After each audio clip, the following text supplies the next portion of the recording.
আমি কালকে আমার রিপোর্টারে যে পাঠামো ফারুকের কাছে, আমি কি প্রশ্ন করতে পারবো না এটা আপনি আমারে বলে দেন। আপনি আমার নির্বাহী আদেশে এটা বলে দেন, আমি এই প্রশ্ন করবো না। তাহলে আর আপনি যদি এখন আমারে কন যে আমি ফারুকের এই প্রশ্ন করবো, যে ফারুকি ভাই আপনি এইটা করছেন কি এইটার জন্য আমার রিপোর্টার এই প্রশ্ন করবো, এর লেগে আপনি আমি ফেসিবাদের দোষর হয়ে যাবো, এই রিস্ক নিতে আমি রাজি আছি। আপনি কন আমার ফেসিবাদের দোষর, ফেসিস্টের পক্ষে দাঁড়ায় এসে কি করছে তার বিরুদ্ধে মামলা করেন, কিন্তু সাংবাদিকতা করতে গিয়ে তার প্রশ্ন করতে পারবেন না। এইটা আপনি ভাই আপনি আমারে প্রশ্ন করছেন, আমি জবাব দিছি, আপনি এখন আমার জবাবটা দেন। আমি কইছি আমি ছেড়ে দিব, এটা এই রিস্ক নিয়েই কইছি। এই যে 50 জন আমাকে অলরেডি গালি দেওয়া শুরু করছে যে আমি ফেসিবাদের পক্ষে দাঁড়ায় গেছি। আপনি উত্তর দেন এখন আমারে। শেখ হাসিনা ফ্যাসিস্ট, আপনি এইটার আইন চান কিনা বলেন। আমি বাংলাদেশ আইনের প্রতি শ্রদ্ধাশীল, আপনি আইন করেন যে শেখ হাসিনা পক্ষে যায় এরকম কোন প্রশ্ন কোনো সাংবাদিক করতে পারবে না, আমি এটার পক্ষে আছি। সংস্কৃতি উপদেষ্টা জনাব মোস্তফা সরোয়ার ফারুকীর একটি অনুষ্ঠানে প্রশ্ন করাকে কেন্দ্র করে বিবিসির সংবাদটা অনেকটা এরকমই। আমি নিজে সেটা দেখেছি এবং পরে কনসিকুয়েন্স দেখেছি, 3 জন সাংবাদিকের চাকরি চলে গেছে। এইটা আপনি আসলে কিভাবে দেখেন? আপনি তখনই ওই প্রশ্নটা করবেন যেটা আপনি ছাপবেন বা আপনি দেখাবেন। এখন আমরা যখন দেখি যে সাংবাদিকরা প্রশ্ন করছেন, কিন্তু এইটা তার পত্রিকা বা তার টিভি বা তার মিডিয়ার যে পলিসি সেটার সঙ্গে যাচ্ছে কিনা, তিনি অযথাই প্রশ্ন করছেন কিনা, বা প্রশ্নটার তার নিউজ ভ্যালুটা কোথায়, এটা কিন্তু একটা দিক এরকম আমরা বলতে পারি যে আসলে সাংবাদিক একজন উপদেষ্টার সঙ্গে যখন কিছু জরুরি বিষয়ে, কিছু মানে গুরুত্বপূর্ণ বিষয়ে যখন বাহাসে লিপ্ত হন, যখন তারা পরস্পরের সঙ্গে দ্বিমত করতে থাকেন, তখন আসলে কি সাংবাদিক এইটা নিউজ করার জন্য করছেন নাকি নিজের মতটা প্রতিষ্ঠিত করার জন্য করছেন, এটা আরেকটা দিক। প্রথম কথা হচ্ছে যে আপনি বলেছেন যে সাংবাদিকদের প্রশ্নটা তার এডিটোরিয়াল পলিসির সাথে সামঞ্জস্যপূর্ণ হতে হবে। আমি বলছি যে না, এটা হতে হবে না সাংবাদিকের প্রশ্ন। 2 নম্বর হচ্ছে নিউজ ভ্যালু অনুসারে তাকে প্রশ্ন করতে হবে। আমার মতামত হচ্ছে না, নিউজ ভ্যালু অনুসারে প্রশ্ন করতে হবে না তাকে।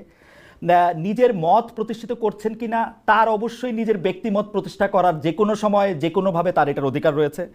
বাহাস্তরি করা বা কলামের মধ্যে গেলে না গেলে এই প্রশ্ন করা ঠিক হবে না, এর প্রত্যেকটি বিষয়ে আমার সাংঘাতিক দ্বিমত। আমি কোথাও এরকম শুনি নাই যে সাংবাদিক কি প্রশ্ন করবে সেইটা এডিটোরিয়াল পলিসি তাকে ঠিক করে দিয়ে তাকে সেখানে এটা পাঠাবে।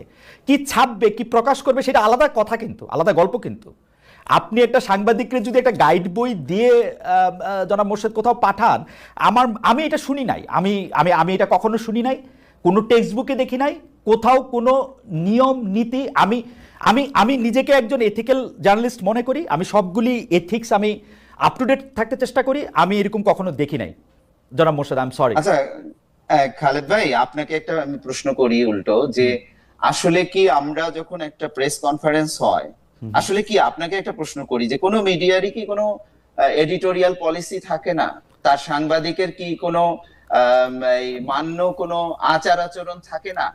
আমি আপনাকে প্রশ্নটার উত্তরটা দেই যদি আপনি আমার থেকে উত্তরটা চান। প্রথম কথা হচ্ছে অবশ্যই প্রতিটা মিডিয়া হাউসের নিজস্ব পলিসি থাকে, নিজস্ব হাউস রুল থাকে, এবং তারা তাদের পাঠকের কাছে, দর্শকের কাছে দায়বদ্ধ হিসাবে পাবলিক ইন্টারেস্টকে কর্নারস্টোন ধরে তারা অবশ্যই এটার মধ্যে নিউজ করে। কিন্তু একটা রিপোর্টারকে যখন কোথাও পাঠানো হয়, সেই রিপোর্টারকে তার এডিটোরিয়াল পলিসি অনুসারে প্রশ্ন করতে হবে, এবং সেই এডিটোরিয়াল পলিসিটা হচ্ছে ঠিক এরকম যে এই প্রশ্ন মোস্তফা সরোয়ার ফারুকীকে করা যাবে না, এইটা দেওয়া অ্যাবসার্ড, ইম্পসিবল। আচ্ছা খালেদ ভাই, আমি আরেকটা প্রশ্ন করি আপনাকে, সেটা হলো যে মোস্তফা সরোয়ার ফারুকী যে প্রেস কনফারেন্সটি করছিলেন সেটার উদ্দেশ্যটা কি ছিল? আপনি তো দেখেছেন। আমি আমি আমি আমি আমি মাহবুব মোর্শেদ ভাই, আমি আসলে আপনাকে শুনতে এসেছি, দর্শকরা আপনাকেই শুনতে চায়, আমাকে না। কিন্তু তারপর আমি বলি, প্রেস কনফারেন্সের উদ্দেশ্য যাই হোক, আমি একটা বাংলাদেশের কোনো একটা গুরুত্বপূর্ণ চেয়ারে প্রতিষ্ঠিত কাউকে আমি যে কোনো জায়গায় পাই, উনি যদি আমাকে অন রেকর্ড আমার ক্যামেরা খুলতে আমার সামনে অনুমতি দেন, আমি তাকে যে কোনো সময় যে কোনো অবস্থায় যে কোনো প্রশ্ন করতে পারি। এটা হচ্ছে আমার আন্ডারস্ট্যান্ডিং অ্যাবাউট জার্নালিজম। খালেদ ভাই, আমি যদি আপনাকে প্রশ্ন করি, এই প্রশ্নটার একটা, এই প্রেস কনফারেন্সে তো একটা পারপাস ছিল। আপনি ধরেন আমাদের যেটা মানে একটা কাস্টম থাকে যে আমি যে কারণে আপনার বাসায় রাতে গিয়েছি, আমাকে আপনি রাতের খাবার সেখানে খেতে ডেকেছেন, আমি কি আপনাকে ওখানে অন্য কিছু আরেকটা আপনার যেটা প্রসঙ্গ না, আপনার যেটা প্রস্তুতি নেই, সেরকম একটা দাবি করতে পারি? বা ধরেন আমি উদাহরণ দেই। ধরেন প্রফেসর ডক্টর মোহাম্মদ ইউনূস কাতার ঘুরে এসেছেন, কাতার ঘুরে জি। এসেছেন এবং তিনি সংবাদ সম্মেলনটা করছেন যে কাতারে তার সফর নিয়ে আমি অবশ্যই তারে প্রশ্ন করতে পারি রোহিঙ্গাদের করিডোর কেন দিলেন, এই প্রস্তুতিটা থাকতে হবে উনার, দ্যাটস ওয়াই উনি ডক্টর মোহাম্মদ ইউনূস এবং জি, এখন সরকার এখন- প্রধান হিসেবে বসছেন। সংস্কৃতি জি। উপদেষ্টার এই এবং আপনি খেয়াল করে দেখবেন আমি জনাব মুস্তফা সরোয়ার ফারুকীকে অনেক বাহবা দেই, তিনি কিন্তু ওই প্রশ্ন উদ্দেশ্য বিদেহ যাই থাকুক না কেন মারাত্মক ভালো সামলেছেন, তিনি ভালো পারফরমেন্স করেছেন, তিনি ভালোভাবে এটা করেছেন। তিনি আমি কিন্তু হ্যাঁ, আমি কিন্তু তাকে আমি কিন্তু কিন্তু- তাকে বড় ভালো পয়েন্ট দিব যে তিনি সাংবাদিকদের ভালো সামলেছেন এবং উপযুক্ত উত্তরও দিয়েছেন। উপযুক্ত কিনা সেটা অন্য জি। কথা, ভালো উত্তর দিয়েছেন। আচ্ছা, ভালো উত্তর দিয়েছেন, ঠিক আছে, কিন্তু আপনার কি মনে হয় যে উনি কিন্তু ওই প্রেস কনফারেন্সের ডিটেইলটা যদি আপনি পড়েন, ওখানে পড়েছি। কিন্তু উনি বলছেন যে প্রেস কনফারেন্স কেন ডাকলাম, আপনারা এটাকে কোন দিকে নিয়ে না, গেলেন? এটা উনি উনি আমি উনার থেকে একটু সাংবাদিকতা উনি জানবেন এটা আমি আশা করি না। উনি প্রেস কনফারেন্স যে কারণেই ডাকুক আমি ওনাকে যে কোনো প্রশ্ন করতে পারি। মোর্শেদ ভাই আপনি এটা চেক করে দেখতে পারেন। এইটা সারা পৃথিবীর সাংবাদিকরা যে কোনো সময় যে কোনো জায়গায় যে কোনো লোককে পাবে। উনি আচ্ছা, যদি অফ দ্য রেকর্ডের শিলটা না নেন তাহলে উনি এই প্রশ্ন তাকে করতে পারবেন। আচ্ছা খালেদ ভাই, আপনি তো অনেক জি সাউন্ড সাউন্ড মনে হয় চলে গেছে। না, না, আচ্ছা আমি শুনতে খালেদ ভাই, পাচ্ছি। আচ্ছা আমি একটু প্রশ্ন করি আপনাকে, সেটা হলো আপনি তো অনেক দিন ধরে সাংবাদিকতা করছেন এবং অনেক বড় বড় জায়গায় আপনি সাংবাদিকতা করেছেন। যে কোনো জায়গায় যে কোনো পরিস্থিতিতে যে কাউকে যে কোনো প্রশ্ন করা যায়, এই বিষয়ে কিছু উদ্ধৃতি আপনি কি আমাদের দিতে পারেন? না, আমি মুখস্থ উদ্ধৃতি দিতে পারবো না, কিন্তু আমার কাছে আমি আপনাকে নিশ্চয়তা মানে দিয়ে বলতেছি, আমি আপনাকে নিশ্চয়তা দিয়ে বলতেছি কোথাও- মাহবুব হোসেন ভাই, আমি উদ্ধৃতি মুখস্থ করে আসি না, আমি আপনাকে নিশ্চয়তা দিয়ে বলতেছি। আপনি আমাকে বলছেন তো আমি অনেক জায়গায় বড় ছোট আমি মানি না। আচ্ছা মাহবুব, আমি যদি আপনাকে একটা প্রশ্ন করি, আপনি তো বাসসের সম্পাদক, প্রধান সম্পাদক, বাসসে কি আপনাদের এমন কোনো নীতি আছে যেখানে আপনারা আপনাদের সাংবাদিকদেরকে গাইডেন্স দিয়ে রাখেন যে এই প্রশ্নগুলো করা যাবে না?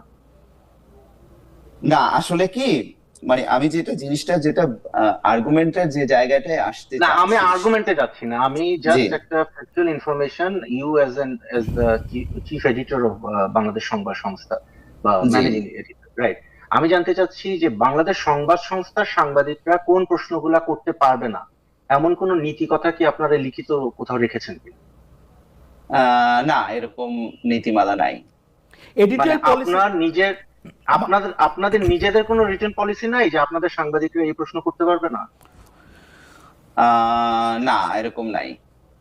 আচ্ছা, তাহলে আমরা আসলে এতক্ষণ ধরে কি তর্কটা করতেছি? আমরা তো এরকম কোনো না, না, নীতিমালা চাই না, না। আচ্ছা আপনি বরং- আমার কাছে আপনি মনে হয় sorry, আমি একটু মাঝখান থেকে বলি, আমাদের দর্শকদের মধ্যে অনেকে বলতে আমি বলতেছি, কিছু লোক আমাকে প্রশ্ন করতেছে যে ভাই আপনি 17 বছর কোথায় ছিলেন, কারে কোন দিন কোন প্রশ্ন করছেন, বা একটু কষ্ট করে দেখে নেন আমি কোন দিন কারে কি প্রশ্ন করছি, আগে একটু দেখেন তাইলে আবার একটু বললেন।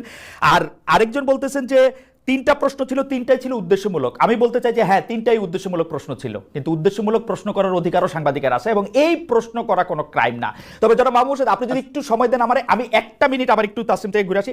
তাসিম, আমার কাছে কিন্তু মনে হচ্ছে এখানে সরকারের যত না দায় তার চেয়ে অনেক বেশি দায় আমাদের এই দুর্বল এবং খুবই নতজানু এই প্রতিষ্ঠানগুলার, যেই প্রতিষ্ঠানগুলি তার সাংবাদিকদের ব্যাক করে না। একটা প্রশ্ন করার জন্য একটা কি জানি ওই প্রতিষ্ঠানটার নাম জানি কি,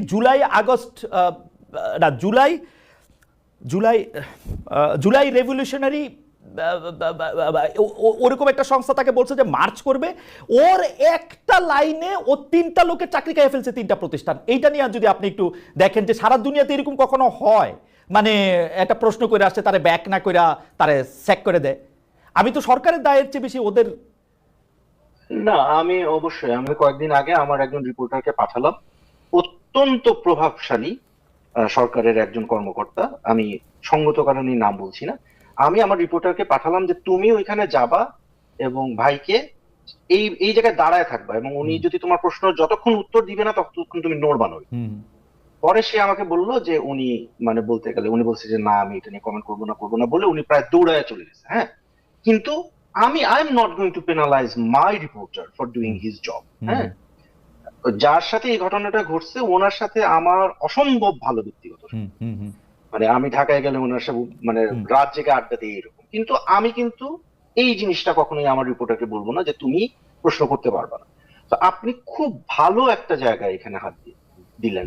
এবং মাহবুবের ব্যাপারে আমি একটু মন খারাপ হলো যে মাহবুব মোর্শেদ কিন্তু মানে যেভাবে জিনিসটাকে ডিফেন্ড করার চেষ্টা করেছেন, মনে হচ্ছে যে মানে সরকার হয়তো কোনো একভাবে বা সরকারি যেহেতু মানে বাংলাদেশ সংবাদ সংস্থা এখনো রাষ্ট্রীয় সংবাদ সংস্থা, হয়তো সরকার চেষ্টা করতেছে বলার যে সব প্রশ্ন করা যায় না। আমি কিন্তু বাংলাদেশ সরকারের কাছ থেকে এমন কোনো কিছু এখন পর্যন্ত দেখিনি।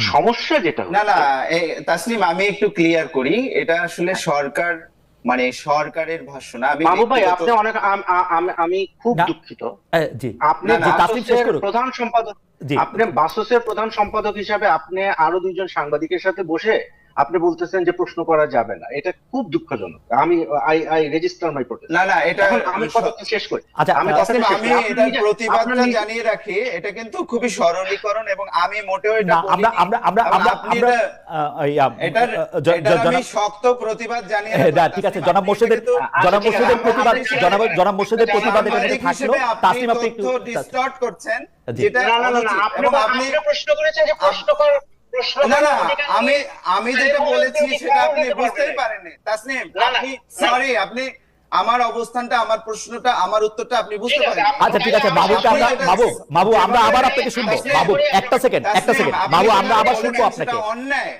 জি জি, এটা আপনি অবশ্যই অন্যায় করেছেন। অবশ্যই, জি অন্যায় তো আপনি করছেন। জি, তাসনিম আপনি শেষ করেন, যেখানে তাসনিম শেষ করেন আপনার আপনি। নিজে- না, excuse me, জি, please। আপনি অন্যায়টা তো আপনি নিজে করছেন।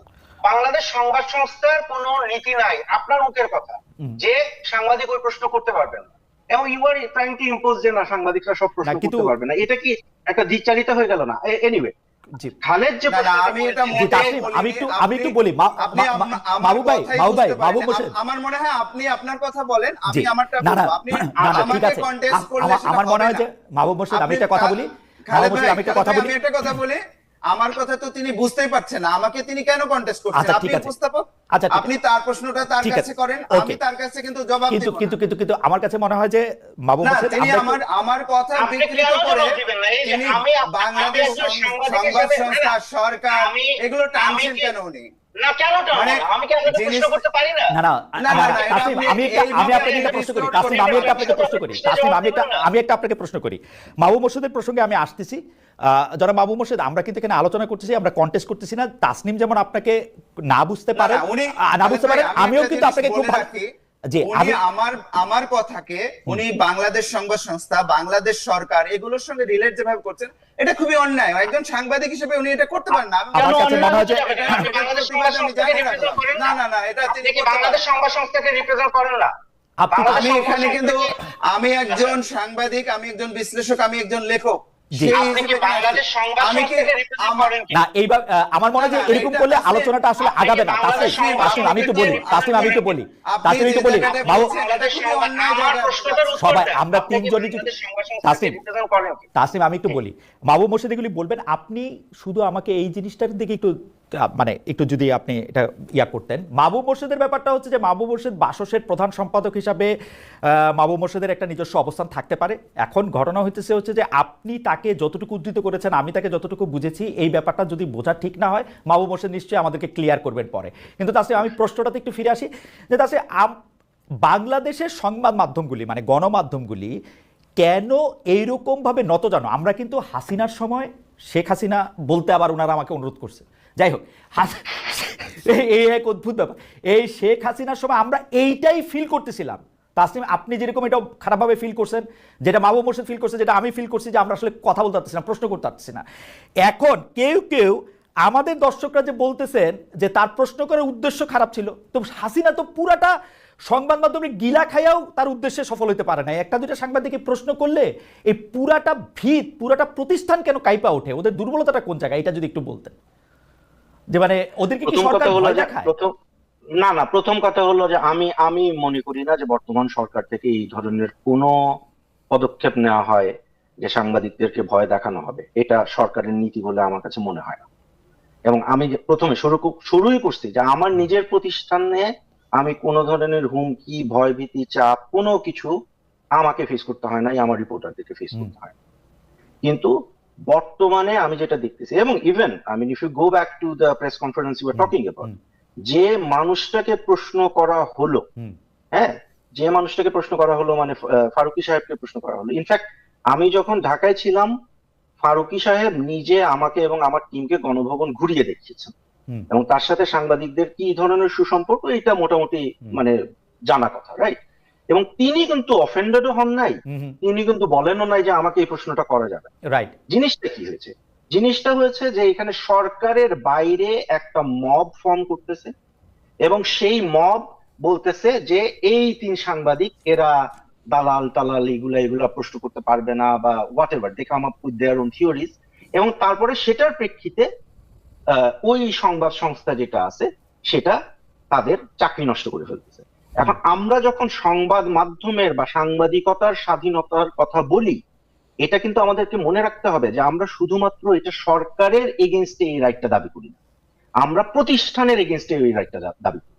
মানে নেত্র নিউজের একজন সাংবাদিকের সাংবাদিকতার কথা করার অধিকার সর্বপ্রথম আপহোল্ড করতে হবে নেত্র নিউজকে। এরপরে আমি সুইডিশ সরকারের কাছে যাই বা এরপরে আমি বাংলাদেশ সরকারের কাছে যাই, সরকারের কাছে আমি যাব পরে, আগে আমি আমার নিজের প্রতিষ্ঠানের যে নীতিটা আছে সেটা আমাকে আগে ঠিক করতে হবে। তো এখানে আপনি যদি দেখেন যে যাদেরকে চাকরিচ্যুত করা হয়েছে তাদের যে টার্মিনেশন লেটার গুলো এসেছে, একটা ইন্টারেস্টিং জিনিস খেয়াল করে দেখবেন, কোথাও কিন্তু বলা হয় নাই যে নীতিমালার অমুক ধারাটা আপনি ভঙ্গ করেছেন। দেখেছেন এটা? মানে নাই কি মামুন মোর্শেদ আপনি পার্সোনালি নিবেন না, আমি শুধু আপনার ফেসবুক যে লাইভে আপনি যা লিখছেন তা থেকে আমি আপনাকে একটু উদ্ধৃত করি। আপনি সেখানের মধ্যে লিখছেন যে সংস্কৃত উপদেষ্টা সাংবাদিক সম্মেলন আমি লাইভ দেখেছি, সাংবাদিক হিসেবে আমি বুঝেছি এখানে উপস্থিত কয়েকজন সাংবাদিক সলা পরামর্শ করে মব করতে গিয়েছে, তারা মোস্তফা সরোয়ার ফারুকীকে নানা প্রশ্ন করে ক্যামেরার সামনে কাবু করতে চেয়েছিলেন। আমি শুধু এই কথাটা বলতে চাই যে আপনার কাছে কি মনে হয় যে তারা মব করতে সেখানে গিয়েছিলেন? মানে আপনি যা লিখেছেন সেইটা আপনি মনে করেন কিনা? আরেকটা ফেসবুক ইয়েতে বলেছেন যে আপনি আরেকটা ফেসবুক পোস্টে বলেছেন ওই ঘটনার পরপরই যে শেখ হাসিনার মাফিয়াতন্ত্রের তল্পিবাহক ও সক্রিয় সহযোগী সাংবাদিকরা মুখ খুলতে শুরু করেছেন।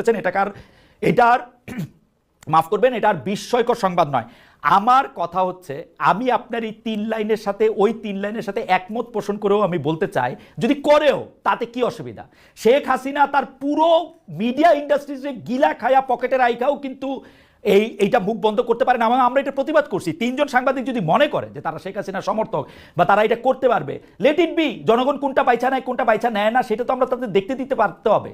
এটার মধ্যে মানে আপনার অবস্থাটা আমরা একটু শুনতে চাই, জানতে চাই এবং দর্শকদের একটু বলে দিতে চাই যারা মাহবুব মোর্শেদকে চেনেন জানেন তারা জানেন, আমরাও মনে করি, তাসনিম কি মনে করেন আমি জানি না, আমি মনে করি না যে বাসসের এমডি মাহবুব মোর্শেদের একমাত্র পরিচয়। আমি মনে করি মাহবুব মোর্শেদ একজন অধিকারের চ্যাম্পিয়ন, মাহবুব মোর্শেদ একজন মানুষের কথা বলার, মানুষের অধিকারের কথা তিনি বলে আসছেন গত অনেক বছর ধরে এবং এর জন্য তাকে অনেক হেনস্থাও হইতে হয়েছে। আমি যদি বলি যে 2-1 বার তাকে পেশাগত জায়গা ছেড়ে যেতে হয়েছে এই কারণেও। সেই জায়গা থেকে আমাদের একটা প্রশ্ন, যারা মাহবুব মোর্শেদ প্রশ্ন করলে কি অসুবিধা, আমরা তাদের চিনলাম। আচ্ছা খালেদ ভাই, আপনাকে অনেক ধন্যবাদ। এখানে আমি যেটা তাসনিমের ক্ষেত্রে যেটা বলেছি, তাসনিমের সঙ্গে যেটা আমি দ্বিমত পোষণ করেছি সেই জায়গাটা হলো যে আমি মানে তাসনিম কোন জায়গায় আসছেন যে আমি বাংলাদেশ সংবাদ সংস্থার প্রধান সম্পাদক এবং এমডি, সেই জায়গাটা ধরে এবং সরকারের অবস্থান কি না, এটা আমি মনে করি যে জিনিসটা হলো কি, আপনি যখন একজন বক্তাকে এই জায়গায় নিয়ে আসবেন তখন কিন্তু এটা তার একটা সীমাবদ্ধ অবস্থান তৈরি করে। আমি এখানে আর একজন ফ্রি জার্নালিস্ট না বা ফ্রি একজন সাহিত্যিক বা বিশ্লেষক কিন্তু আর থাকতে পারি না। তাসনিম বলছেন যে সরকারের অবস্থানটা তিনি আগেই জানেন, আমি যা বলছি সেটা কি সরকারের অবস্থান কি না। মানে তিনি আমাকে কিন্তু জিনিসটা যেটা করছেন, উনি একটা অবৈধ প্রশ্ন এখানে উত্থাপন করছেন যে আমি এখানে তাহলে একটা নির্ধারণ করে দিতে হবে আপনাকে, আমি এখানে মাহবুব মোর্শেদ হিসেবে কথা বলছি নাকি বাসসের এমডি হিসেবে কথা বলছি না সরকারের একজন প্রতিনিধি হিসেবে কথা বলছি। আমি একটু মাঝখান থেকে বলি, মাহবুব মোর্শেদ ভাই আপনি চাইলেও এখন আর শুধু মাহবুব মোর্শেদ হিসেবে কথা বলতে পারবেন না, আপনি বাসসের এমডি, আপনাকে থাকতেই হবে। অবশ্যই আপনি আমাকে ওই অবস্থানে ঠেলে দিতে পারেন, জি, কিন্তু আমি যখন আমার ব্যক্তিগত মতামত দিচ্ছি বা বিশ্লেষণ করছি, আমি কোনো মতামত দেইনি, আমি পাল্টা প্রশ্ন করেছি আপনাকে কয়েকটা, আমি কিন্তু নিজের মতামত এই আগের সেশনে দেইনি। কিন্তু তাসলিম অবৈধভাবে আমাকে টেনেছেন ওইদিকে, তিনি সরকারের অবস্থান জানেন, জেনে আমাকে কিন্তু ওই অবস্থানটা উনি কনফার্ম করতে বলছেন যে সরকার তো প্রশ্ন করার ক্ষেত্রে বাধা দিচ্ছে না, আপনি কেন প্রশ্ন করাকে প্রশ্ন করছেন। মানে তাসলিম কিন্তু এখানে একটা অবৈধ একটা প্রশ্ন বিষয়টাকে অ্যানালজি টানতে চেষ্টা করেছেন, যেটার তীব্র প্রতিবাদ আমি জানিয়ে রাখলাম। দ্বিতীয় যে প্রশ্নটা সেটা হলো যে আপনি যে আমার 2 স্ট্যাটাসের উদ্ধৃতি দিয়েছেন, এখন আপনি প্রশ্ন করতে পারেন বা তাসনিম প্রশ্ন করতে পারে এটা কি সরকারের অবস্থান? না, এটা সরকারের অবস্থান না। কিন্তু আমার তারপরেও প্রশ্ন, যদি তাও হয় যে ফেসিস্ট একটা সম্মতি উৎপাদন করতে তারা চাইতেছেন, এটা আপনি বাধা দিয়ে ঠেকাবেন, মানে আপনি আইন করবেন যে না এটা করা যাবে না? খালেদ ভাই, বড় মাঠে নিয়ে যাওয়া কি মানা আছে? না না, মানা নাই, আপনি মানা নাই। আমি প্রশংসা করেই বললাম মানা নাই।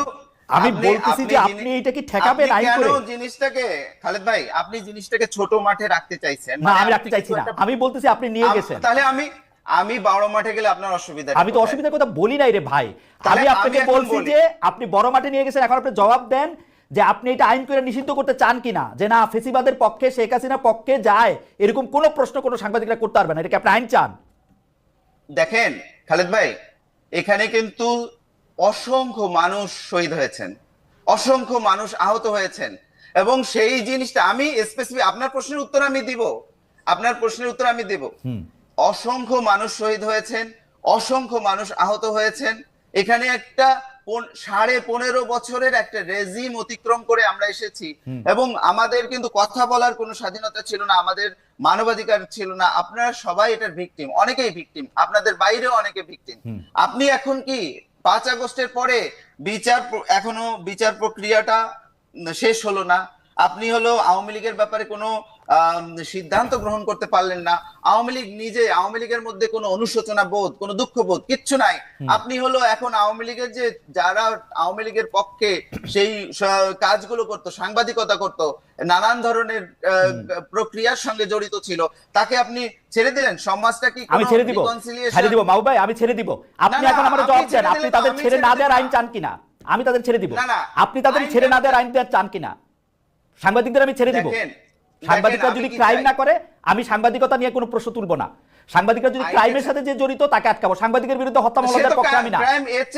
খালেদ ভাই, একটা ফ্যাসিস্ট রেজিমের পক্ষে দাঁড়ানো, একটা হত্যাকারীর পক্ষে দাঁড়ানো, এর চেয়ে বড় অপরাধ আর কি হতে পারে? আপনি তার বিরুদ্ধে মামলা করেন, ফ্যাসিস্টের পক্ষে দাঁড়ায় এসে কি করছে তার বিরুদ্ধে মামলা করেন, কিন্তু সাংবাদিকতা করতে গিয়ে তার প্রশ্ন করতে পারবেন না। এইটা আপনি ভাই, আপনি আমারে প্রশ্ন করছেন, আমি জবাব দিছি, আপনি এখন আমার জবাবটা দেন। আমি কইছি আমি ছেড়ে দিব, এটা এই রিস্ক নিয়েই কইছি। এই যে 50 জন আমাকে অলরেডি গালি দেওয়া শুরু করছে যে আমি ফেসিবাদের পক্ষে দাঁড়াই গেছি। আপনি উত্তর দেন এখন আমারে। শেখ হাসিনা ফ্যাসিস্ট, আপনি এইটার আইন চান কিনা বলেন। আমি বাংলাদেশ আইনের প্রতি শ্রদ্ধাশীল, আপনি আইন করেন যে শেখ হাসিনা পক্ষে যায় এরকম কোন প্রশ্ন কোনো সাংবাদিক করতে পারবে না। আমি এটার পক্ষে আছি, আপনি আইন করেন। খালেদ ভাই আপনি তো আইনের ছাত্র। আমি আইনের ছাত্র না, আমি সাংবাদিকতার ছাত্র। আইন না, এটার বিচার হচ্ছে, এটার বিচার প্রক্রিয়া অব্যাহত আছে এবং এই বিচার প্রক্রিয়াটা চলছে। এটার জন্য আইন করতে হবে না, এখানে বিচার করলেই যথেষ্ট। এবং আমরা মনে করি করতে হবে, মানে আপনি কি করতে হবে বলে দেন মাহবুব ভাই, আপনি কি করতে হবে বলে দেন। আমি কালকে আমার রিপোর্টারে যে পাঠামো ফারুকের কাছে, আমি কি প্রশ্ন করতে পারবো না এটা আপনি আমারে বলে দেন। আপনি আমার নির্বাহী আদেশে এটা বলে দেন, আমি এই প্রশ্ন করবো না। তোলে আর আপনি যদি এখন আমারে কন যে আমি ফারুকের এই প্রশ্ন করবো যে ফারুকি ভাই আপনি এইটা করছেন কি এইটার জন্য আমার রিপোর্টার এই প্রশ্ন করবো, এর লেগে আমি ফেসিবাদের দোষর হয়ে যাবো, এই রিস্ক নিতে আমি রাজি আছি। আপনি কন আমার ফেসিবাদের দোষর। খালেদ ভাই, আপনি তো বললেন যে পৃথিবীর বিখ্যাত সব সাংবাদিকরা বিভিন্ন বইয়ে বিভিন্ন জায়গায় লিখেছে যে কোনো জায়গায় যে কাউকে যে কোনো পরিস্থিতিতে যে কোনো প্রশ্ন করা যায়। জি মনে করি তো, মনে করি তো। এখন আমি তো এটা মনে করি না, আমি তো মনে করি যে আপনি যখন রাস্তা দিয়ে হাঁটছেন, আপনি যখন একটা প্রাইভেট ইয়েতে আছেন তখন প্রশ্ন করা যায় না। আপনি যখন আমারে বাজেট নিয়ে সংবাদ সম্মেলন ডাকছেন তখন আমি হলো এটা কি অন্য কিছু নিয়ে এটা আপনি মনে করেন, কারণ এটা হচ্ছে সাংবাদিকতা সম্পর্কে আপনার ধারণা। আপনার ধারণাকে আমি সম্মান করি, কিন্তু আমি মনে করি এরকম ধারণা আমি কখনো দেখি নাই। আপনি যখন দেখবেন আপনি আমাকে এটা শিখায়েন। আমি আপনার একটা কথা বলি ভাই, কেউ যদি আমার সাথে কথা না বলতে পারে সে একটা জিনিস কয় অফ দ্য রেকর্ড। আমি অন রেকর্ড বলতেছি, আপনার উপদেষ্টা পরিষদে এখনো 8 জন উপদেষ্টা আছে যারা আমার সাথে অফ দ্য রেকর্ড এমন অনেক কিছু বলছে যেটা আমি বললে এখন অনেক রকম ঝামেলা হবে, আমি এটা জীবনে বলবো না, অন মাই ডেড বডি।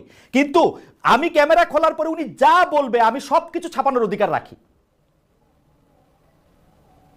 হ্যাঁ, আপনি অবশ্যই সবকিছু ছাপানোর করেন। আমি যেটা দেখতে পাচ্ছি সেটা হলো যে আমি যদিও বাসসের এমডি এবং প্রধান সম্পাদক, কিন্তু জিনিসটা হলো যে আপনাদের কথা শুনে যেটা বুঝতে পারছি যে উপদেষ্টাদের সঙ্গে সরকারের নীতি বিষয়ে আপনারা আমার চেয়ে বেশি ওয়াকিবহাল এবং বেশি হলো এটার সাথে। এটা কখন বললাম মাহবুব ভাই? আমরা এটা মাহবুব ভাই আমরা কখন বললাম? আমি বললাম যে আপনার উপদেষ্টা পরিষদে অন্তত 8 জন উপদেষ্টা আমার সাথে অফ দ্য রেকর্ড অনেকগুলি কথা বলছে, এটা আমি জীবনে ছাপাবো না। খালেদ ভাই, সেটা তার ব্যক্তিগত কথাও হতে পারে, সরকার নিয়েও তো না হতে পারে। আপনি বললেন 8 জন উপদেষ্টার কথা। হ্যাঁ। এখন বিষয়টা হচ্ছে কি, আমার যেটা ধারণা, এটা আমি বলি, সেটা হলো যে যেই ফ্যাসিস্ট রেজিম আমরা অতিক্রম করে এসেছি, যেটাকে পরাজিত করেছি, হুম। হ্যাঁ, সেই রেজিমের বিচার করতে হবে, সেই রেজিমের যারা সহযোগী তাদের বিচার করতে হবে, এবং সেই রেজিমকে যারা সেভ করতে চায়, যারা হলো শেখ হাসিনাকে হত্যাকারী মনে করে না, যারা এই 1400 শহীদের যে আহ, আহ, যে হত্যাকাণ্ড সেটাকে ছোট করতে চায়, তাদেরও আমরা চাইবো বিচার হোক। এটা আমার একজন, আমি সাংবাদিক হিসেবে বলেন, লেখক হিসেবে বলেন, অ্যাক্টিভিস্ট হিসেবে বলেন, এটা আমার অবস্থান। আচ্ছা, আমি এখানে বলি আপনি আমি বলি মাহবুব ভাই, সিরিয়াসলি আপনাকে ওই সাংবাদিক যখন ওকে প্রশ্ন করছে যে আমি কি জানি 1400, আপনি কেন এরকম করে বলতেছেন বিচার হওয়ার আগে, আমি প্রশ্নটাকে ভালো প্রশ্ন মনে করি না, আবারও বলি একটু টিকা দিয়া, কিন্তু আপনি মনে করেন যে সে শেখ হাসিনার পক্ষে দাঁড়া গেল, শেখ হাসিনার পক্ষে তার অবস্থান, আপনি যেটা মনে করছেন সেটা সেরকম? আপনি বিডি নিউজে ডিটেইল আছে, বিবিসি তে আমি ডিটেইল তো আছে। ডিটেল পড়ছি ভাই, আমরা এরকম হ্যাঁ, আপনি অনেক পড়েন। প্রশ্ন, মাহবুব ভাই আমি আপনাকে বলি, আমি এরকম অনেক প্রশ্ন করি যেটার উত্তরটা আমার মনে ডিফারেন্ট। আমার এটা কাজ রে ভাই, আপনি একটা যে কোনো জায়গায় প্রশ্ন করলেই এই প্রশ্নের পক্ষে সে দাঁড়ায় গেলে এটা মনে করা এক ধরনের জুজুর ভয় দেখা। না না খালেদ ভাই, আপনি জিনিসটা হয়েছে কি, আপনি হয়তো বাংলাদেশের সংবাদ মাধ্যম বিষয়ে আমার চেয়ে অনেক বেশি জানেন, এবং আপনি ভালো করেই জানেন যে বাংলাদেশের সংবাদ মাধ্যমগুলোতে শীর্ষ একটা দুইটা পদে কিছু পরিবর্তন হয়েছে, খুবই না, পুরা সামান্য শীর্ষ পদে পরিবর্তন হয়েছে। একটা শীর্ষ পদেও একটা সাবেক লোক আর নাই, যে আছে সে পুতুল, যে দুই একটা জায়গা আছে সে পুতুল, সবগুলি আচ্ছা, পদেই আমি- এখন আওয়ামী লীগের যারা আমি কাউকে- সর্বোচ্চ আমি লজ্জ কাউকে পেয়েও পুতুল পাওয়া বলতে ছিল তাদের চাই কেউ না, নাই কিন্তু এখন, খালেদ সত্যি ভাই, নাই, আমি একটু বলি, আমি দায়িত্ব নিয়ে আরেকটু করতেছি, কেউ নাই।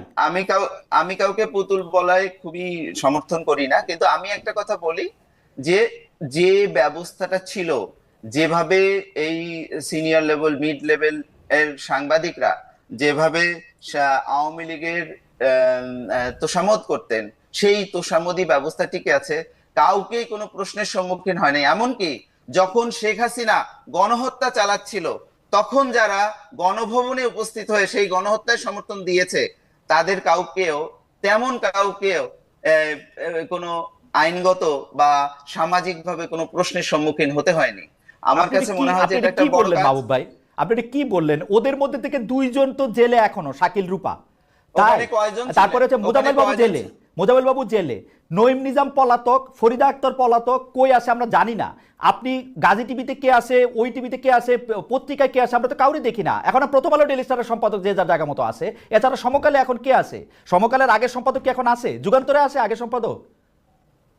আমার দেশে আছে? না, আপনি কোন উদাহরণ দিতেছেন আমি বুঝতেছি না মাহবুব মোর্শেদ ভাই। আমি জাস্ট আপনি একটু আমি একটু আপনার কাছে একটু অন্য জায়গায় যাই। আমার কাছে মনে হয় যে আপনি তাসনিম খলিলের কথা একটু রাইগা আছেন, আপনি একটু রাগটা সামলান। আমারে মানুষ প্রশ্ন না, না, করতেছে, তাসনিম সম্পূর্ণ অবৈধভাবে এটা অ্যানালজি টেনেছেন। তিনি সরকারের অবস্থানটা ব্যক্ত করে আমাকে হলো সরকারের কারণ আপনি অবস্থানের পক্ষে, না না, এটা তিনি অবৈধ, এটা তিনি করতে পারেন না। আচ্ছা, এটা আপনি আচ্ছা মাহবুব আচ্ছা, ভাই, আচ্ছা, আমার মনে হয় যে মাহবুবের কথা বলছে। আমি একটা প্রশ্ন জবাব দিয়ে নি। তাসিম আমার একটা প্রশ্ন করছে, সেই প্রশ্নটা আমি আপনাকে করতে চাই। আমরা যে এখানে এত বড় বড় গলায় কথা কইতেছি, আপনি এখন সুইডেনে আছেন, আমি কয়দিন আগে পর্যন্ত জার্মানিতে ছিলাম। জার্মানির ডয়েচে ওয়েলের ওয়েবসাইটে এখনো মনে হয় আমার রিলেটেড রিপোর্ট বা আমার রিলেটেড কথাই সবচেয়ে বেশি। আমরা কি পারতাম দ্বিতীয় বিশ্বযুদ্ধের পর হিটলারকে সাপোর্ট করে এরকম কোনো প্রশ্ন করতে? আমরা কি পারতাম ফ্যাসিজমের পক্ষে হয়ে একটা কথা বলতে? আমরা কি পারতাম ডয়েচে ওয়েলেতে থাকতে সময় আমি কি হিটলার নামটা উচ্চারণ পর্যন্ত করতে পারতাম? এই প্রশ্নগুলি করা হচ্ছে, এইটা যদি আপনি একটু উত্তর দেন, কারণ মানে আমি আজকে মনে হয় একটু বেশি কথা বলে ফেলতেছি। আমি এখন যে দেশে আছি সেই দেশটা কথা বলি। ডোনাল্ড ট্রাম্প থেকে শুরু করে মার্কিন কোনো প্রেসিডেন্ট কিন্তু তার পছন্দের প্রশ্নকর্তার বাইরে কোনো প্রশ্নকর্তাকে হোয়াইট হাউসের ওই গার্ডেনে আমন্ত্রণই জানান না। কখনো যদি ভুলে ভালে আমন্ত্রণ জানান, আপনি জানেন আমি কার কথা বলতেছি, 2018 সালে উনি কিন্তু তাকে বাইর করে দিয়েছেন। সিএনএন তার পাশে দাঁড়াইছে, অনেক কষ্ট করে তার প্রশ্ন করার অধিকার তার ফেরত আনতে হয়েছে। তো এটা তো মোরলেস তাই চলে। বাংলাদেশেই বা কেন চলবে না? মোস্তফা সরোয়ার ফারুকী কেন, মোস্তফা সরোয়ার ফারুকী ভালো মানুষ সহ্য করছেন, কিন্তু মাহবুব মোর্শেদ কেন সহ্য করবেন? মানে উনি এই প্রশ্ন কেন তার সহ্য করতে হবে যেখানে রক্তের দাগ এখনো শুকায় নাই? না না, সেটা তো অবশ্যই, কিন্তু আরেকটা জিনিস তো দেখতে হবে যে মাহবুব মোর্শেদরা বলেন বা মুস্তফা সরোয়ার ফারুকী বলেন, তারা তো বর্তমানে শাসকের আসনে আছেন। এবং উইথ অল ডিউ রেসপেক্ট, মানে মাহবুব মোর্শেদ কোনো একটা কারণে আমার উপর হঠাৎ করে খেপে গেছেন, যাই হোক অবৈধ কোনো একটা কাজ করছি সেই কারণে। কিন্তু ঘটনা হলো গিয়ে যে আমি তো ওনার যে commitment towards democracy in Bangladesh, এটাকে তো আমি কোনোভাবেই অস্বীকার করতে পারবো না। আমি যখন নির্বাসনে, তখন এই মাহবুব মোর্শেদরা ঢাকা শহরে দাঁড়াইছে রাস্তায়, এটা তো আমরা অস্বীকার করতে পারবো না। But at the same time Mahbub মোর্শেদদেরকেও বুঝতে হবে যে যখন তারা শাসকের আসনে বসবেন, তখন কিন্তু তাদেরকে প্রশ্নগুলো ফেস করতে হবে এবং মাথা ঠান্ডা রেখে সেই প্রশ্নগুলোর উত্তর তাদেরকে দিতে হবে, যেটা ফারুকী সাহেব কিন্তু খুবই চমৎকার ভাবে করছেন। এখন মাহবুব মোর্শেদরা একটা কথা মাহবুব মোর্শেদ বারে বারে বলছেন, এটা এখন আমি ধরে নিচ্ছি উনি একজন সাহিত্যিক এবং ব্যক্তি হিসেবে বলছেন, সেটা হলো যে ফেসিবাদের পতন হয়েছে এবং এর পরে মানে পোস্ট ফ্যাসিজম হোয়াটএভার, আমি ওই আলোচনায় যাচ্ছি না। হ্যাঁ, আমি জানতে চাই যে শেখ হাসিনা শাহীর পতনের পরে বাংলাদেশে যে ব্যবস্থাটা আমি আপনি খালেদ, মাহবুব মোর্শেদ, তাসলিম খলিল আমরা যারা প্রতিষ্ঠা করতে চাই, হোয়াট ইজ ইট, কি চাই আমরা? আমরা কি গণতন্ত্র চাই? আমরা কি নতুন কোন ধরনের আই ডোন্ট নো বাকশাল টাইপের কোনো কিছু চাই? তাসলিম, আমি মানুষের সাথে কথা কয়ে যেটা বুঝছি, এটা আপনি আমার একটু বুঝান তো। আসলে আমরা এখন গণতন্ত্র চাই, কিন্তু যারা 15 বছর ধরে গণতন্ত্রের প্রতিটা প্রতিষ্ঠানকে গলাটিপা হত্যা করছে বলে আমরা দাবি করি, তাদেরকে আমরা আবার একটা প্ল্যাটফর্ম দিব কিনা গণতন্ত্র প্রতিষ্ঠান নামে, এই প্রশ্নটা অনেকে আমারে করে। আমারে এটা বলে যে ভাই আপনি কেন, আপনি কাউকে ডিপ্ল্যাটফর্ম করতে হলে আপনি কোন নাগরিককে আপনি ডিপ্ল্যাটফর্ম করতে পারবেন না। আপনি ডিপ্ল্যাটফর্ম করতে পারবেন, আপনি রেস্ট্রিক্ট করতে পারবেন ক্রিমিনালকে, তাকে আপনি জেল দিতে পারবেন, তাকে আপনি নিষিদ্ধ করতে পারবেন, তারে আপনি বাংলাদেশের আইনের জন্য সম্ভবত আপনি ফাঁসিও দিতে পারবেন, কিন্তু কোন নাগরিককে তার সিভিল রাইটস আপনি হরণ করতে পারবেন না। এখন সে একজন মানুষ আওয়ামী লীগ করে, সে কোনো খুন করে নাই, সে কোনো চুরি করে নাই, সে যা ছিল তার কাছে মনে হয় যে শেখ মুজিবুর রহমান। তাসিফ, আপনি খুবই গুরুত্বপূর্ণ একটা জায়গায় আছেন, আপনি শেষ করলে আমি এই ব্যাপারে একটু মাহবুব মোর্শেদের মানে প্রশ্ন না আমি বলতে চাই, একটা লোক আওয়ামী লীগের সমর্থক আছে না বাংলাদেশে আমরা তো ওই যে আমরা এগুলো নিয়ে হাসাহাসি করতাম, ওই এক লোক সে জীবনে স্যান্ডেল পরে নাই কারণ শেখ মুজিব এই মাটিতে ঘুমায় আছে, তো তখন সবাই বলতো যে এই লোক বাথরুম করে কোথায়। I mean I am being very like maybe non veg here. হ্যাঁ, কিন্তু ঘটনা হলো আপনি ওই লোককে কোন ধারায় আটকাবেন যে না সে আওয়ামী লীগের সমর্থক, তারা এখন জেলে পাঠিয়ে দিবেন আপনি? এই বাংলাদেশ আপনি চাইছি, এই বাংলাদেশ তো আপনি চাইনি কেন? এর আগে আমরা দেখি নাই মানে জামাত শিবিরের কথা বলে একটার পর একটা এক্সট্রাজুডিশিয়াল এক্সিকিউশন করা হয়েছে। জামাত শিবিরের নেতাদের ছেলেদেরকে আপনার বছরের পর, মীর আহমেদ বিন কাসেমের ছেলে 8 বছর সে র্যাবের TFI 1 এ ছিল, কিসের নামে? যে ওরা একটা ক্রিমিনাল। আমার কথা হলো আপনি যদি কাউকে ক্রিমিনালাইজ করতে হয় আপনি আইনের মাধ্যমে করবেন। আপনার একটা কথায় আমার আপত্তি আছে, আপনি বলছেন যে ওইটাকে প্রশ্ন করারে অবৈধ করে দেন, আমি আইন বানায় অবৈধ করে দেন, আমি সেই আইনের বিরুদ্ধে দাঁড়াবো, ঠিক আছে? কারণ আমার গণতান্ত্রিক পদ্ধতি হলো আপনি গণতান্ত্রিক আইনের মাধ্যমে আপনি মানুষকে কার্টেল করতে পারেন। এখানে বাংলাদেশে আমরা তাইলে চাচ্ছিটা কি? আমরা আরেকটা শেখ হাসিনার বসাবো এখানে, আরেকটা শেখ হাসিনা বানাবো? তাসনিম, আমরা একটু খুব দ্রুত প্রশ্নগুলির মধ্যে আসি। জনাব মাহবুব মোর্শেদ, আপনি যদি এটা অ্যাড্রেস করেন যে আমরা আসলে কারো সিভিল রাইট হরণ করতে পারি কিনা, যে প্রশ্নটি তাসনিম তুললেন এখন। না, আমরা অবশ্যই কারো সিভিল রাইট হরণ করতে পারি না। যারা সাংবাদিকতা করছে তাদের রাইট হরণ করতে পারি না। যারা কোনো একটা মতাদর্শ ধারণ করার জন্য তার রাইট হরণ করতে পারি না। কেউ যদি আওয়ামী লীগ করে এবং সে যদি নিরপরাধ হয় তার রাইটও হরণ করতে পারি না। কিন্তু যে হত্যাকারী, যারা এই যে জুলাই আগস্ট মাসে এতগুলো হত্যাকাণ্ড ঘটিয়েছে, যারা এর আগে অসংখ্য গুম খুন এইগুলো ঘটিয়েছে, তাদের বিচার হতে হবে, শাস্তি হতে হবে এবং তাদের সহযোগীদের বিচার হতে হবে এবং যারা তাদের পক্ষে দীর্ঘ 15.5 বছর ধরে সম্মতি উৎপাদন করেছে, তাদের পক্ষে ন্যারেটিভ তৈরি করেছে, তাদের বিচার হতে হবে। মাহবুব মোর্শেদ, আমার একটা এক সেকেন্ড জনাব খলিল, এক সেকেন্ড আমি ভুলে যাব একটা সেকেন্ড। জনাব মাহবুব মোর্শেদ, আপনি কি মনে করেন যে 3 সাংবাদিক চাকরিচ্যুত হয়েছেন তারা গত ফেসিস্ট সরকারের সময় সম্মতি উৎপাদকদের মধ্যে কেউ ছিলেন? মানে ওনাদের প্রশ্ন ফলো করলেই আপনি বুঝতে পারবেন যে তারা শেখ হাসিনাকে 1 নাম্বার হলো হত্যাকারী মনে করছে। ওকে, আপনি মনে করতেছেন তারা ওই বিগত রেজিমের সম্মতি উৎপাদকদের মধ্যে ছিলেন? না, বিগত রেজিমে ওই প্রেস কনফারেন্স আপনি অ্যানালাইজ করেন, তারা মনে করছেন শেখ হাসিনা তারা প্রশ্ন করছেন, মনে করছেন না, কিন্তু তারা প্রশ্ন করছেন। দুই জিনিস। প্রশ্ন কিন্তু তারা মতামত দিচ্ছেন, যে তারা আর্গুমেন্ট করছেন, তারা বিতর্ক ওকে, করছেন, আমার মনে হয় আমার আর এটাকে কিছু আপনি আমার প্রশ্ন- আপনার বক্তব্য এবার খলিল বলেন। আমার প্রশ্নটা জি এখানে। খলিল বলেন। আমার জি প্রশ্নটা এখানে। জি বলেন। আবু মোর্শেদ, আমি যতদূর জানি আপনি গণতন্ত্রে বিশ্বাসী একজন মানুষ, আইনের শাসনে বিশ্বাসী একজন। যখন শেখ হাসিনাকে কোনো দিন কালে, মানে কোনো কালে যদি শেখ হাসিনাকে বাংলাদেশের কোন একটা আদালতে হাজির করা হয় এবং সেখানে তাকে ডিফেন্ড করে, তার তো এজ এ একিউজড, তার তো ডিফেন্স পাওয়ার অধিকার আছে, আমি মনে করি যে আপনারা এখনো এটা অস্বীকার করবেন না। তখন যদি তার উকিলরা বলে যে উনি একটাও খুন করে নাই, বাংলাদেশে 1400টা লোক মারা যায় নাই, তাইলে কি আপনারা ওই আইনজীবীর অধিকারটা হরণ করবেন? জনাব আবু মোর্শেদ। দেখেন দেখেন উকিলের পেশা একটা, সাংবাদিকতার পেশা একটা। সাংবাদিকরা যখন উকিলের ভূমিকায়, শেখ হাসিনার উকিলের ভূমিকায় অবতীর্ণ হয়, সেটাকে আমি সাপোর্ট করব না, কিন্তু উকিল যখন উকিলের ভূমিকায় অবতীর্ণ হবে সেটাকে সাপোর্ট করব। ওকে, উনার বক্তব্য পরিষ্কার, আমি এটা নিয়ে আর কথা বলতে চাই না। সাংবাদিকরা উকিলের ভূমিকায়, ওকে ফাইন। আমার মনে হয় যে আমার মনে হয় যে বাবু, আমি একটু মুভ অন করি, কারণ এটা আসলে কোথাও যাইতেছে না। আমাদের দর্শকরা মনে করতেছে যে কোনো কারণে মানে আমি অনেক বেশি শেখ হাসিনার প্রতি আমার মানে কোনো, আমি জানি না। হাওয়েভার এটা আস্তে আস্তে হচ্ছে, আমি এটাকে খুবই পজিটিভলি দেখি। বাট এখানে আমাদেরকে একটা জায়গায় খুব শক্ত থাকতে হবে, সেটা হলো Okay. যে যারা সম্পাদক আছেন এবং মালিক পক্ষ আছেন, তারা যেন তাদের সাংবাদিকদের যে অধিকার, প্রশ্ন করার, অনুসন্ধান করার অধিকার, এটা যেন তারা নিজে হরণ না করে।